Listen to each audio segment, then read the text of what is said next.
दोस्तों ये वीडियो आप लोगों के लिए काफ़ी ज़्यादा इंपॉर्टेंट होने वाली है। अगर आपकी कोई स्लैब कास्टिंग होने जा रही है या फिर अगर आप कभी भी कोई स्लैब कास्टिंग करते हैं तो इस वीडियो में बताई जाने वाली बात जो है वो आपको ध्यान में रखनी है। और मैं जो बात कर रहा हूँ वो करूँगा मैं आपको जो स्लैब कास्टिंग करते हैं तो आप देखते हैं कि उस दिन जो कास्टिंग की लेबर होती है वो एक अलग ही टीम होती है और वो रेशो अपने हिसाब से भी कुछ लोग रख देते हैं या फिर आपका कोई ठेकेदार भी काम कर रहा है, मिस्त्री काम कर रहा है तो वो अपने हिसाब से रख देता है। ये वीडियो उन ठेकेदारों के लिए भी है जिनको सही रेशो नहीं पता है या फिर वो कुछ गलती कर देते हैं। तो मैं आपको बहुत अच्छे से डिफाइन करने वाला हूँ कि हमें हमारी स्लैब कास्टिंग के समय क्या रेशो इस्तेमाल करना चाहिए, किस तरीके से हम उसको मेजर करें जिससे हमारी स्लैब एक प्रॉपर रेशो के साथ चले। मैं आपको साथ ही कुछ और भी टिप्स देता चलूंगा जैसे कि स्लैब की थिकनेस क्या होनी चाहिए और क्या गलती नहीं करनी चाहिए।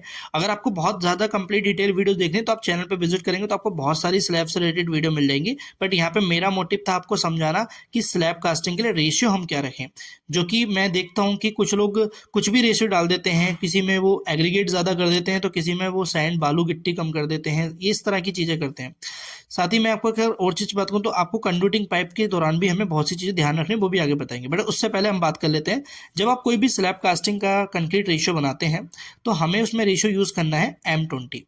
अब यहाँ पे अगर हम बात करें M20 क्या होता है, M20 M से मतलब हमारा एक मिक्स होता है और 20 हमारी जो भी एक स्ट्रेंथ होती है, कंप्रेसिव स्ट्रेंथ होती है।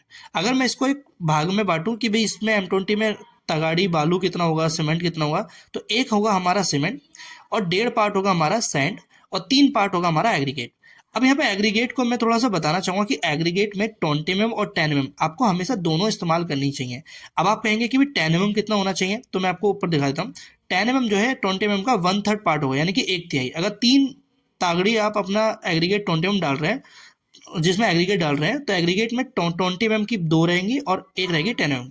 लोग गलती क्या करते हैं कि या तो वो एक एक तीन कर देते हैं या एक तीन दो कर देते हैं, किसी में वो सारा मटेरियल बराबर कर देते हैं या किसी में वो गिट्टी कम करते हैं, सैंड ज़्यादा करते हैं। लेकिन मैं आपको एक चीज़ सजेस्ट करूं तो आप 1 2 3 की तरफ जा सकते हैं, लेकिन 1 1.5 3 अगर आप नहीं कर रहे हैं तो। लेकिन 1 2 3 से कहीं भी आगे ज़्यादा नहीं जाने की जरूरत है। साथ ही हम यहाँ पे बात करें तो स्लैब की थिकनेस पे बात कर लेते हैं। जब स्लैब की थिकनेस आप करते हैं तो वो आपको 5 mm से 5 इंची से ज़्यादा नहीं करनी चाहिए, क्योंकि अगर आप ज़्यादा करते हैं तो कहीं ना कहीं आपकी स्लैब पे डेड लोड बढ़ता है और आपका जो मटेरियल है वो ज़्यादा कंजप्शन होता है, तो उससे आपकी कॉस्ट भी बढ़ जाती है। तो जिस तरीके से आप देख रहे हैं यहाँ पे कि आपको बहुत अच्छे से वाइब्रेटर यूज़ करके प्रॉपर उसकी थिकनेस को मेजर करते हुए चलना चाहिए। स्लोप आप ऐसे दीजिए ताकि बीच में पानी ना रुके, जैसे कि कहीं कहीं डाउन रह जाता है तो वो आप हाथों हाथ ही उसको ठीक करते हुए चलें। तो इस वीडियो में आपको जो बताने वाला था वो कंक्रीट का रेशियो हमारा स्लैब के लिए क्या होना चाहिए, थिकनेस क्या होनी चाहिए और कंडक्टिंग पाइप का आप थोड़ा कम ही इस्तेमाल करें, जो कि कहीं ना कहीं ठीक है। तो वीडियो अच्छी लगी तो वीडियो को लाइक करना, चैनल को सब्सक्राइब करना। Thank you for watching video, मिलता है अपनी नेक्स्ट वीडियो।